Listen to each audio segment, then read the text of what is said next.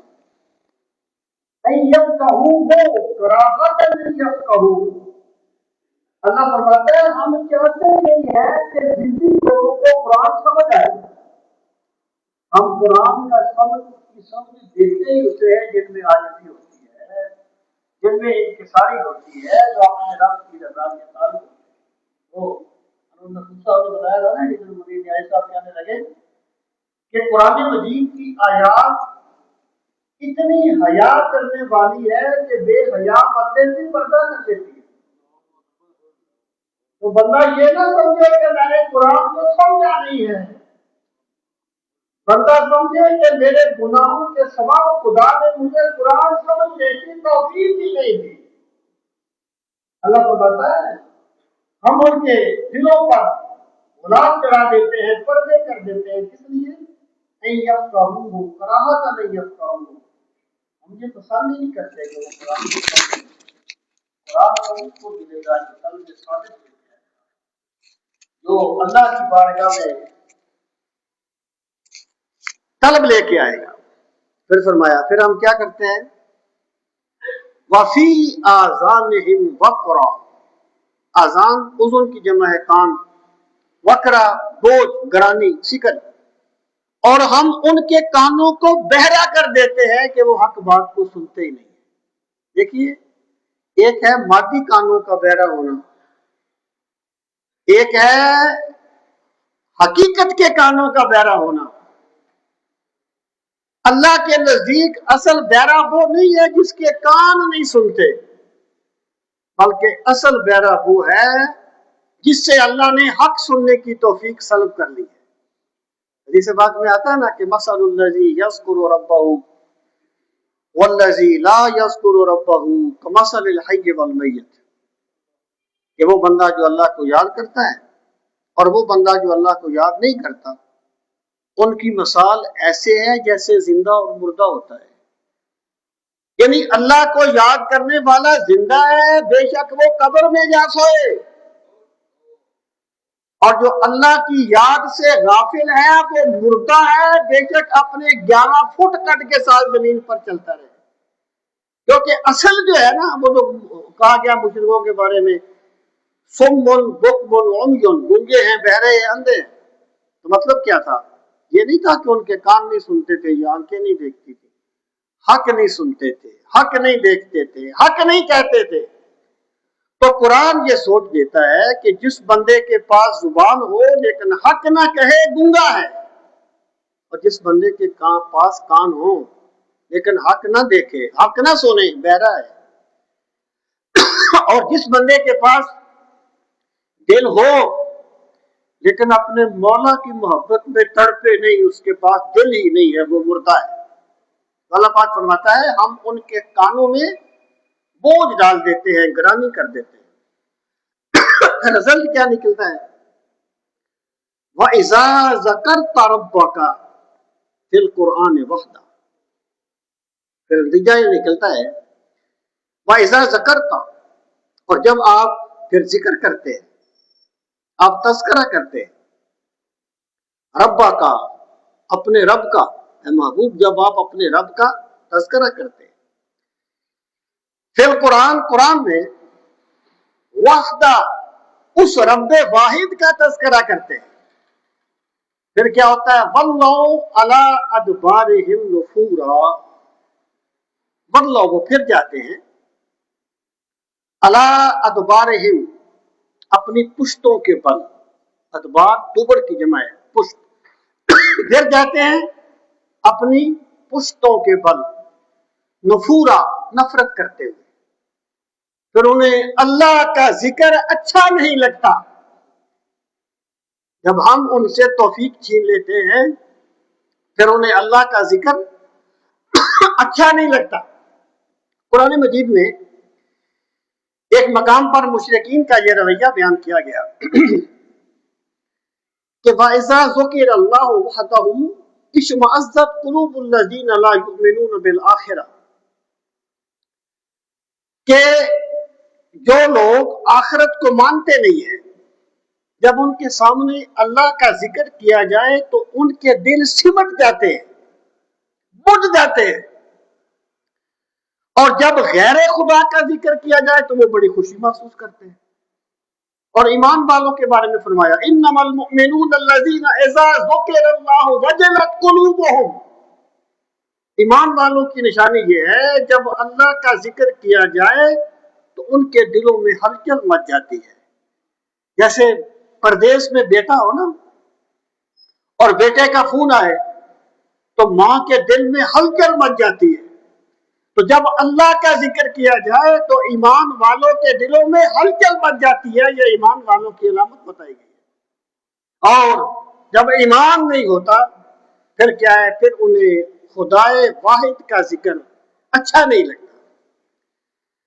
اللہ پاک فرماتا ہے نحن اعلم بما یستمعون بہ، نحن ہم عالم بہت اچھی طرح جانتے ہیں، خوب جانتے ہیں، سب سے بڑھ کر جانتے ہیں، بما یستمعون، اسے دیکھیں سمع کا معنی بھی سننا ہوتا ہے اور استمع کا معنی بھی سننا ہوتا ہے، لیکن عربی زبان کا قانون ہے کہ زیادت الالفاظ تدل علی زیادت المعنی، جب الفاظ میں زیادتی ہو جائے تو معنی میں بھی زیادتی ہو جاتی ہے۔ تو سمع کا معنی ہے مطلق سننا اور استماع کا معنی ہے بڑے غور سے سننا۔ اب اللہ پاک فرماتا ہے نحن اعلم، ہم خوب جانتے ہیں، بما یستمعون، اسے جو وہ بڑے غور سے سنتے ہیں، بڑے تدبر سے، بڑے یکسو ہو کر سنتے ہیں، وہی اسے اذ یستمعون الیک، اذ جب یستمعون وہ سنتے ہیں، الیک آپ کی بات کو، اذ ہم نجوا، اور جب وہ اکیلے بیٹھ کر سرگوشیاں کرتے ہیں نا آپ کے خلاف، اسلام کے خلاف، ایمان والوں کے خلاف، اللہ پاک فرماتا ہے ہم اسے بھی بہت اچھی طرح جانتے ہیں۔ اذ ہم نجوا، کب؟ اذ یقول الظالمون، جب کہتے ہیں ظلم کرنے والے، ان تتبعون الا رجلا مسحورا، ان تتبعون تم پیروی نہیں کرتے، الا مگر رجلا اس آدمی کی، مسحورا جس پر جادو کیا گیا ہے۔ یہاں پر سب سے پہلی بات یہ کہ اللہ پاک فرماتا ہے کہ ہم خوب جانتے ہیں کہ وہ بظاہر بڑی توجہ سے بیٹھ کر آپ کی باتیں سنتے ہیں، لیکن وہ آپ کی باتیں ہدایت پانے کے لیے نہیں سنتے، یا تو لوگوں کو دکھانے کے لیے سنتے ہیں کہ ہم بڑے غور سے بیٹھے ہوئے ہیں۔ جب بندے کا اندر خالی ہو نا پھر وہ بڑے تکلف کرتا ہے، بڑے غور سے سنتے ہیں بظاہر، یا اس کا مطلب یہ ہے کہ وہ باتیں سنتے ہیں لیکن باتیں سننے سے ان کی مراد ہدایت پانا نہیں ہوتا، کوئی ویک پوائنٹ ڈھونڈنے کی کوشش کرنا ہوتا ہے۔ دیکھیے ایک بات کو یاد رکھیے، کوئی بندہ کوئی کتاب پڑھتا ہے کسی کی بھی ہو، بے شک اس کا کسی مخالف بندے کی ہو، اب پڑھنے کی دو صورتیں ہیں۔ ایک صورت یہ ہے کہ بندہ صرف اسے ویک پوائنٹ ڈھونڈنے کے لیے پڑھے، ہر چیز کا اپنا فائدہ ہوتا ہے، وہ اس کے فائدے کا انکار نہیں کرتا۔ اور دوسرا یہ ہے کہ بندہ اسے ایک مثبت سوچ کے ساتھ پڑھے۔ میں کہا کرتا ہوں علم کسی کی میراث نہیں ہے، علم آپ کو کہیں سے بھی مل سکتا ہے، یہ آپ کو کسی کافر سے بھی کوئی عقل کی بات مل سکتی ہے، علم کسی کی میراث نہیں ہے۔ تو جب ایک بندے کی سوچ مثبت ہو جاتی ہے پھر اختلافات رہنے کے باوجود بھی اسے ہر جگہ سے علم ملتا ہے، ہر جگہ سے اس کو فیض ملتا ہے۔ تو قرآن مجید کی تو بات ہی الگ ہے۔ اللہ پاک فرماتا ہے کہ آتے ہیں، وقت بھی دیتے ہیں، قرآن کو سنتے بھی ہیں، لیکن سننے کا مطلب ہدایت پانا نہیں ہے، کوئی ویک پوائنٹ ڈھونڈنے کی کوشش کرتے ہیں۔ اور جب آپس میں بیٹھتے ہیں تو کہتے ہیں ان تتبعون الا رجلا مسحورا، تم تو ایسے شخص کی پیروی کرتے ہو جس پر جادو کیا گیا ہے۔ اب دیکھیے یہاں پر میں یہ بات عرض کروں کہ رسول کریم صلی اللہ تعالی علیہ وآلہ وسلم پر ایک موقع پہ جادو کا اثر ہوا، لیکن اس سے کوئی کار نبوت میں فرق نہیں آیا تھا، صرف آپ کے بدن پاک میں ذرا سستی سی محسوس ہوتی تھی روٹین کی نسبت، وہ اس کے منافی نہیں ہے۔ یعنی ایسے لوگ آ جاتے ہیں جو اپنے ذوق کو پورا کرنے کے لیے بخاری پر اعتراض کر دیتے ہیں، کہتے ہیں یہ تو یہ ایسی انہوں نے باتیں شامل کر دی ہیں۔ وہ تو مشرک کہتے تھے کہ تم مسحور آدمی کی پیروی کرتے ہو۔ دیکھیں بات یہ ہے، جو مشرک کہتے تھے نا کہ تم مسحور بندے کی پیروی کرتے ہو جس پر جادو کیا گیا ہے، ان کی مراد یہ تھی کہ سرکار کا استغفر اللہ سارا معاملہ ہی جادو پر قائم ہے، ان پر وہی نہیں آتی، یہ کوئی ایسی بات نہیں ہے، ان پر جادو کر دیا گیا، جو کچھ بھی کہتے ہیں جادو کی وجہ سے کہتے ہیں، اس کی نفی کی گئی ہے۔ جو جادو کا اثر ہو جانا ہے یا طبیعت میں ایک اس میں ہلال سا آ جانا، وہ تو ایسے ہی ہے جیسے سرکار کو بخار بھی ہو جاتا تھا، اور جو ایسی چیزیں ہیں وہ بھی ہو جاتی، تو وہ اس کے منافی نہیں ہے۔ وہ کہتے تھے کہ تم ایسے شخص کی پیروی کرتے ہو جس کا سارا کاروبار جادو پر ہے۔ اللہ پاک اس کی نفی کرتا ہے کہ میرے پاک پیغمبر جو کچھ کہتے ہیں وہ جادو کے اثر نہیں کہتے، اپنے رب کی بتائی ہوئی باتیں تمہیں بتاتے ہیں۔ ان تتبعون الا رجلا مسحورا، وہ کہتے تم پیروی کرتے ہو مگر اس شخص کی جس پر جادو کیا گیا ہے۔ اب آگے اللہ پاک فرماتا ہے انظر کیف ضربوا لک الامثال۔ اب وہ کیا کہتے ہیں؟ دیکھیں جب ایک بندہ جھوٹا ہوتا ہے نا تو اس کے کوئی پاؤں نہیں ہوتے، کبھی کہتے تھے مجنون ہے، کبھی کہتے تھے کاہن ہے، کبھی کہتے تھے شاعر ہے۔ بھئی یا مجنون کہو یا شاعر کہو، مجنون تو شاعری نہیں کرتے۔ وہ کہتے تھے کاہن ہے، کاہن وہ لوگ ہوتے تھے جو بڑے شاطر قسم کے لوگ ہوتے تھے، یعنی ایسی زومانہ سی بات کرنی کہ اگلا بندہ مطمئن ہو جائے اور اپنے مفاد کو حاصل کر لینا۔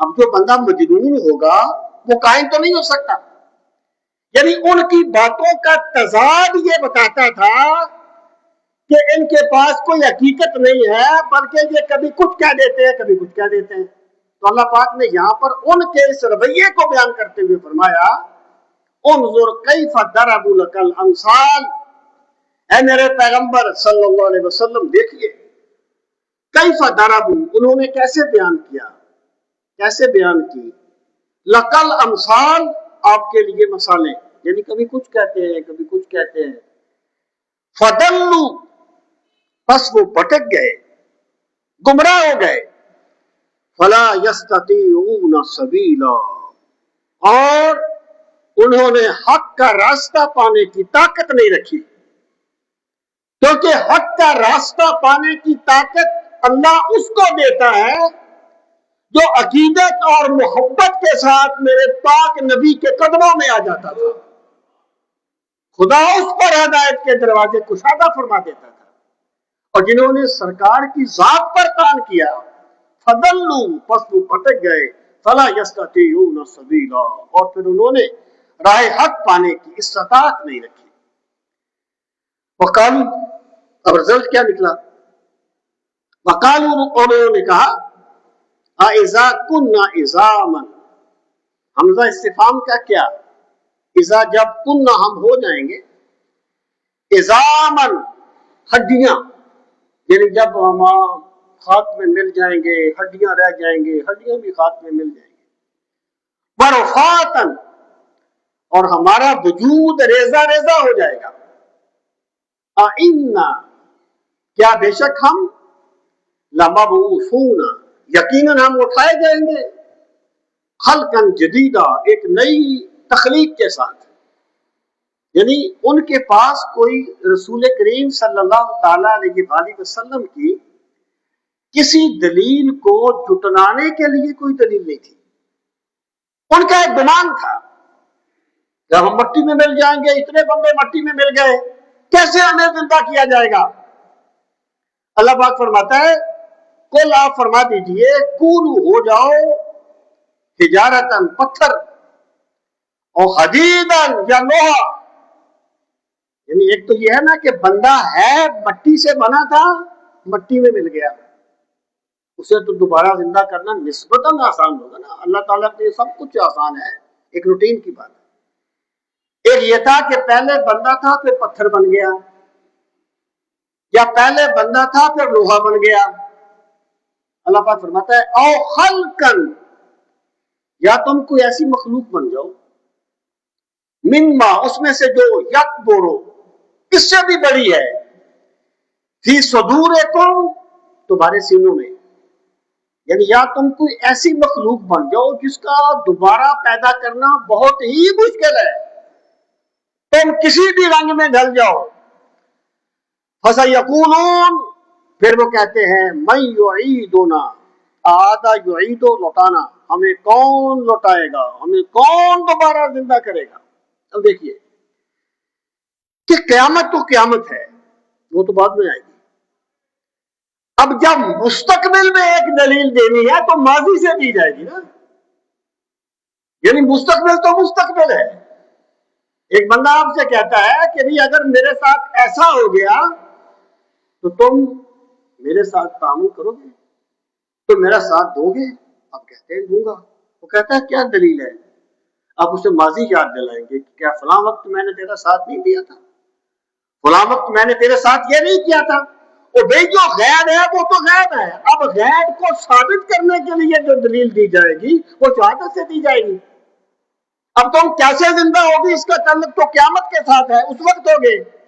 اللہ فرماتا ہے قُلِ الَّذِي فَطَرَكُمْ أَوَّلَ مَرَّةٍ تمہیں وہی ذات زندہ کرے گی جس نے تمہیں پہلی مرتبہ بنایا تھا. یعنی جس ذات نے, بات تو اللہ کی قدرت کی ہے نا. جب تم نے یہ مان لیا کہ اللہ تعالیٰ نے ایک قطرہ آب کو انسانی کالم میں ڈال دیا تھا, تو پھر اللہ اس پر بھی قادر ہے, وہ تمہاری مٹی کو بھی دوبارہ انسانی کالم میں ڈال دے, وہ جو چاہے کر سکتا ہے. وہ جو سورہ یاسین میں کہا گیا کہ وہ کہتا ہے کہ کالم یوحی العظام ما ہی رمیم, جب ہماری ہڈیاں مٹی میں مل جائیں گی ہمیں کون زندہ کرے گا؟ قُلْ یحییھا الذی انشأھا اول مرہ, فرماتے ہیں وہی ذات زندہ کرے گی جس نے تمہیں پہلی مرتبہ پیدا کیا تھا. جب تم خدا کی قدرت کو مانتے ہو کہ اللہ نے تمہیں پہلی مرتبہ پیدا کیا تھا, تو جو پہلی مرتبہ پیدا کر سکتا ہے وہ دوبارہ بھی پیدا کر سکتا ہے. جب حضرت زکریا علیہ السلام نے اللہ تعالیٰ سے دعا مانگی نا کہ پروردگار مجھے بیٹا عطا فرما, میرے مالک بشتا الراس شیبہ, میرے سر کے بال سفید ہو گئے, میری ہڈیاں کمزور ہو گئی, میری بیوی ماں ہے, تو پروردگار مجھے بیٹا عطا فرما. اللہ پاک فرماتے ہم نے اسے ایک بیٹے کی بشارت دی. انہوں نے کہا پروردگار بیٹا کیسے ہوگا, میری بیوی تو ماں ہے. جیسے سے ان کی مراد قدرت الہی میں شک نہیں تھا. اگر قدرت میں شک ہوتا تو سوال ہی کیوں کرتے, دعا ہی کیوں مانگتے. مطلب یہ تھا کہ کس طریقے سے پیدا ہوگا, کیا میں جوان ہو جاؤں گا؟ خدا بوڑھے کو جوان بھی تو کر سکتا ہے نا. میری بیوی جوان ہو جائے گی. تو اللہ پاک نے فرمایا کہ زکریا ایسے ہی ہوگا, وَقَدْ خَلَقْتُكَ مِنْ قَبْلُ وَلَمْ تَكُ شَيْئًا, ہم نے تجھے بھی پہلے پیدا کیا تھا جب تیرا وجود نہیں تھا. تو جو خدا تجھے قطرہ آب سے پیدا کر سکتا ہے وہ تجھے بڑھاپے میں بیٹا بھی عطا فرما سکتا ہے. تو بھئی جس بندے نے اللہ کی قدرت کو مان لیا اس کے لیے آخرت کو ماننا کوئی مشکل نہیں ہوگا. آخرت تو آخرت کا معاملہ ہے نا, اگر دکھا دیا جائے پھر تو غیر غیب نہیں رہ گیا. اس لیے آخرت کو ثابت کرنے کے لیے اللہ تعالیٰ نے ہمیشہ اپنی قدرت کو بیان فرمایا ہے. تو اللہ پاک فرماتا ہے قُلِ الَّذِي فَطَرَكُمْ أَوَّلَ مَرَّةٍ, میرے پیغمبر, میرے معبود, صلی اللہ علیہ وسلم فرما دیجئے کہ تمہیں وہی ذات پیدا کرے گی جس نے تمہیں پہلی مرتبہ پیدا کیا تھا. فَسَيُنْغِضُونَ إِلَيْكَ رُءُوسَهُمْ، ان قریب وہ آپ کی طرف اپنے سر ہلائیں گے. وَيَقُولُونَ، اور وہ کہیں گے متى ہوں، وہ کب ہوگا. یعنی منکرین نے ہمیشہ اللہ کے پیغمبروں سے یہ پوچھا کہ قیامت کب آئے گی. اللہ کے نبی قیامت کا وقت بتانے کے لیے نہیں آئے گی کہ قیامت اتنے 100 سال کے بعد آئے گی. قیامت کا وقت بتانے کے لیے نہیں آئے تھے اللہ کے نبی. اللہ کے نبی اس لیے تشریف لائے تھے کہ لوگوں کو بتائیں کہ تم نے مرنے کے بعد ختم نہیں ہو جانا، تم نے مرنے کے بعد اپنے رب کی بارگاہ میں پہنچ جانا ہے. تم نے ہمیشہ قبروں میں نہیں رہنا، ایک دن تمہیں زندہ کر کے رب کے حضور میں پہنچا دیا جائے گا. اللہ کے نبی قیامت کا وقت بتانے کے لیے نہیں آئے تھے، قیامت کی حقیقت بتانے کے لیے آئے تھے. تب انہوں نے، اللہ پاک فرماتا ہے، وہ کہیں گے وَيَقُولُونَ مَتَى ہوں، کب آئے گی قیامت، کب ہوں گے مردے کب زندہ ہوں گے. قل، فرما دیجئے عَسَىٰ أَن يَكُونَ قَرِيبًا، عین ممکن ہے کہ قیامت بہت قریب آ گئی. یعنی جو قرب ہوتا ہے نا، ایک تو ہے نا ہمارا اپنا قرب، ایک کائنات کا قرب ہے. رسول کریم علیہ السلام نے فرمایا انا والساعۃ، میں اور قیامت اس طریقے سے بھیجے گئے ہیں، یعنی اپنے 2 انگلیوں کو ملا کے فرمایا، یعنی قیامت بالکل قریب آ گئی. تو فرمایا ممکن ہے کہ قیامت بہت قریب آ چکی ہو. اب آگے اللہ پاک فرماتا ہے یوم یدعوکم، آج تو تم نہیں نہ مانتے، آج میرا پیغمبر تمہیں کھڑا ہو کے تمہیں اللہ کی طرف بلاتا ہے، تم مانتے نہیں ہو. دیکھیں اصل بات یہ ہے کہ جب رسول کریم صلی اللہ تعالی علیہ وآلہ وسلم کسی کو اللہ کی طرف بلاتے تھے، اللہ کی طرف دعوت دیتے تھے، تو قرآن مجید کی کوئی بھی آیت پڑھی جائے تو بندہ یہ سمجھے کہ مجھے میرا رب بلا رہا ہے، میرا خدا مجھ سے مخاطب ہو گیا ہے. صحابہ کرام کے بارے میں آتا ہے کہ جب ان کے سامنے قرآن مجید کی آیت پڑھی جاتی تھی تو وہ یہ سمجھتے تھے کہ ہمارا رب ہمارے سامنے جلوہ فرمائے اور ہمیں حکم دے رہا ہے.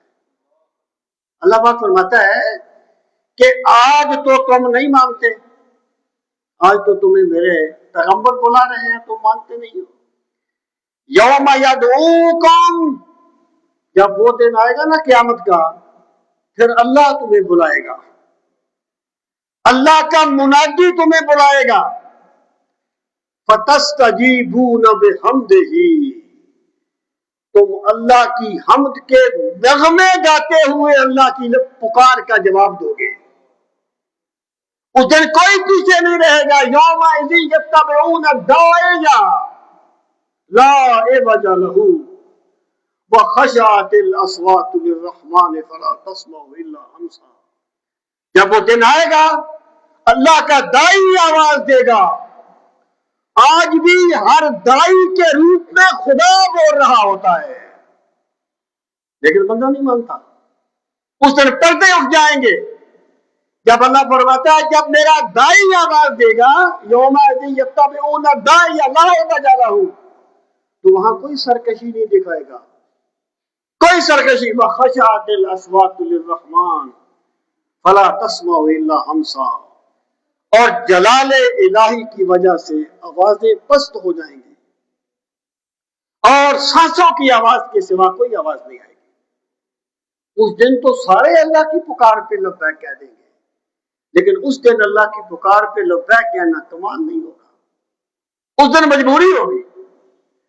آج اگر بندہ اللہ کی پکار پہ لبیک کہتا ہے تو یہ کمال ہے، کیونکہ آج اللہ نے بندے کو اختیار دیا ہوا ہے.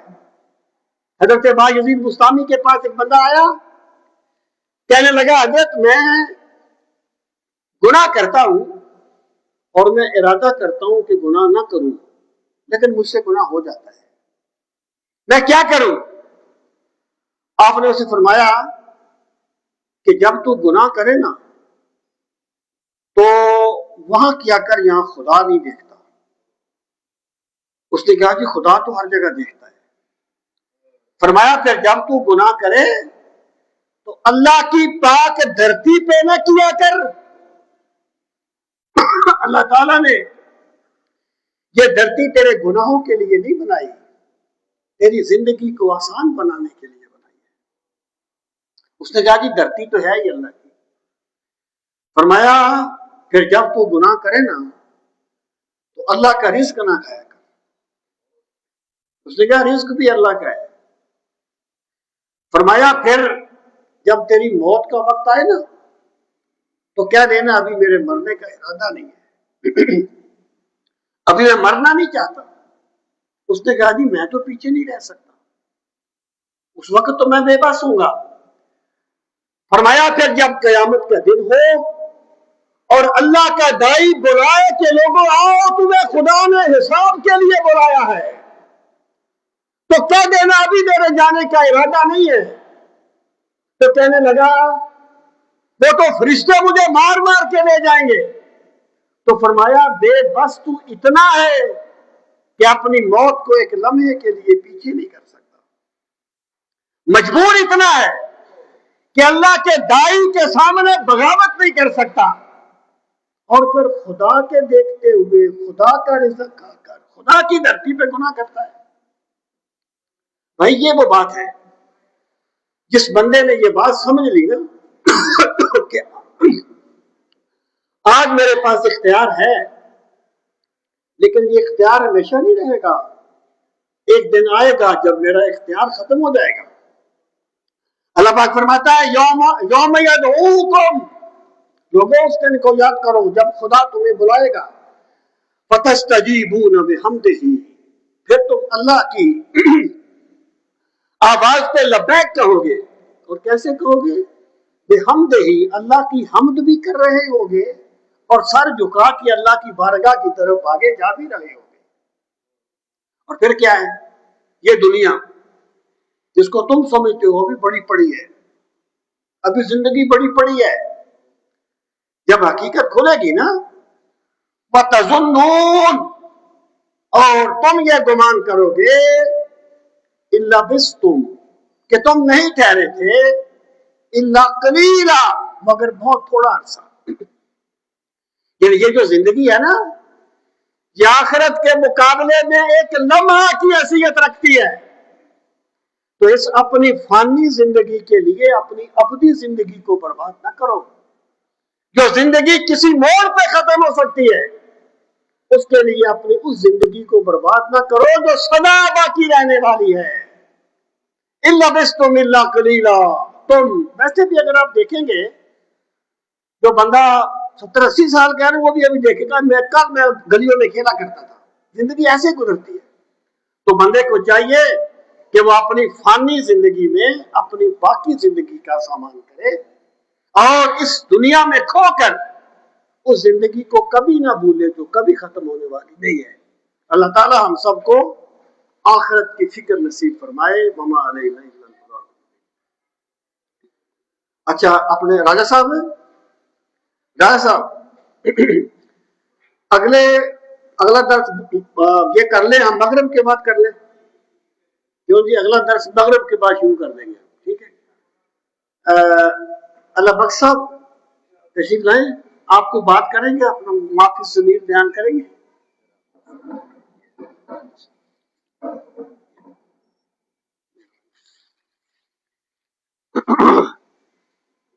بسم اللہ الرحمن الرحیم۔ خوبصورت سے پڑھانے کے بعد آپ کا یہ حکم تھا، میں سے ایک بات مجھے زندگی میں بڑی دل کو آئی۔ ہمارے ایک بہت بڑے رائٹر تھے جوہر بات کے، انہوں نے ایک مرتبہ ہمارے بزرگ گزرے ہیں بابا طاہر شاہ صاحب، یہ جوہر بات میں سیاہ رمین تھے، ان کی وصال کے بعد جو سوئے حجاب ان کا رسالہ نکلتا تھا اس میں لکھا تھا کہ ہماری ایک بڑی پریشان کن مرحلہ یہ ہے کہ ہم کسی کے مرنے کے بعد اس کی قبر پہ کھپے بناتے ہیں، چادریں چڑھاتے ہیں اور لوگوں کو بتاتے ہیں کہ یہ بندہ اس قابل تھا۔ زندگی میں ہم اس کی قابلیت کا اظہار نہیں کرتے۔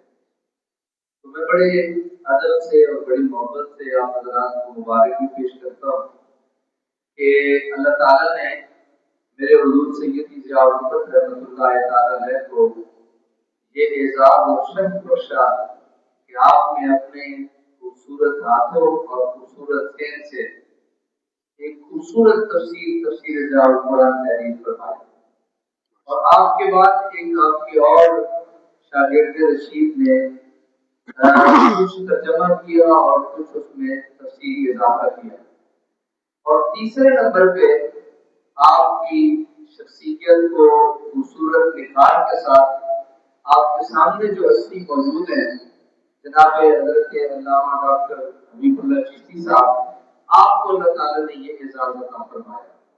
ہم اس اعزاز پہ اللہ تعالیٰ کا شکریہ ادا کرتے ہیں، اور وہی بات آپ کو دوبارہ دہراؤں کہ ان کی زندگی میں، اور یہ سچ ہے، میں خود شریف سے فاضل ہوں، آپ کے شاگردوں میں سے ہوں، لیکن ایک بات بڑی ضروری ہے وہ یہ کہ میں بھی یہ چاہتا ہوں کہ بلکہ میں نے آپ کے ساتھ یہ ذکر بھی کیا آپ کے سامنے کہ اگر دنیا میں مجھے کوئی کہے کہ تو اپنا وقت کس کے ساتھ زیادہ گزارے گا، تو میں اپنے مشائخ اور اساتذہ کے بعد ڈاکٹر صاحب کے ساتھ اپنا وقت زیادہ گزارنے کی دل میں تڑپ اور خواہش رکھتا ہوں۔ آپ سب کو مبارک ہو، اور میں آج اسپیشل طور پہ آپ حاضر ہوا تھا اور ڈاکٹر صاحب کو مبارک دینے کے لیے بھی اور آپ حضرات کو خوبصورت مٹھائی پیش کرنے کے لیے بھی۔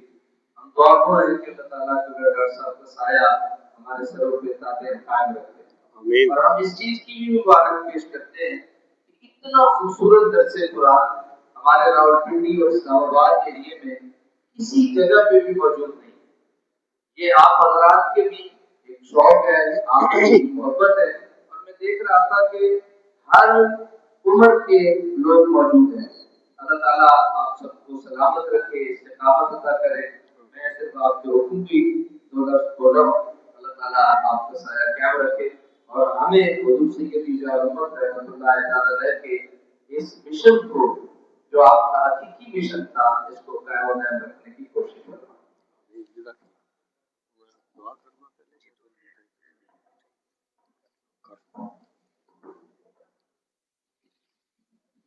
یہ مولانا اللہ بخشی صاحب پہلے مٹھائی یہ تقسیم کرتے ہیں، پھر بعد میں ہم دعا کرتے ہیں، 2 منٹ لگیں گے، آپ تشریف رکھیں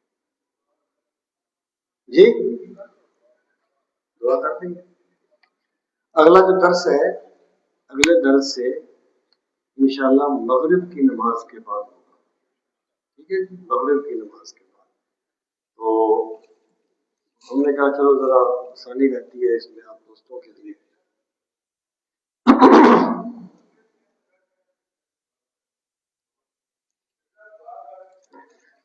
الحمدللہ رب العالمین والعاقبۃ للمتقین والصلاۃ والسلام علی سید المرسلین وعلی آلہ واصحابہ اجمعین۔ ربنا آتنا فی الدنیا حسنۃ وفی الآخرۃ حسنۃ وقنا عذاب النار۔ ربنا وآتنا ما وعدتنا على رسولك ولا تخزنا يوم القيامة إنك لا تخلف الميعاد۔ پروردگار عالم ہم سب کی حاضری اپنی اس بارگاہ عالی میں قبول و منظور فرما۔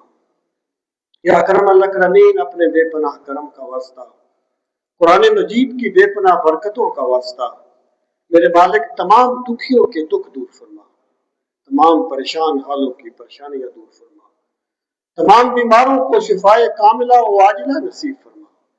یا اکرم الاکرمین، قرآن مجید کے انوار و تجلیات کا واسطہ ہمارے تاریک دلوں کو منور فرما۔ میرے مالک ہماری قبروں کو بھی منور فرمانا، ہمیں قیامت کی تاریکیوں میں بھی قرآن مجید کا نور نصیب فرمانا، قرآن مجید کی شفاعت نصیب فرمانا۔ یا اکرم الاکرمین جو تیرے بندے تیری پاک کتاب کی محبت میں وقت دیتے ہیں سب کی حاضری کو شرف قبولیت عطا فرما۔ یا اکرم الاکرمین اپنے بے پناہ کرم کا واسطہ سب کو دارین کی عزتیں اور برکتیں نصیب فرما۔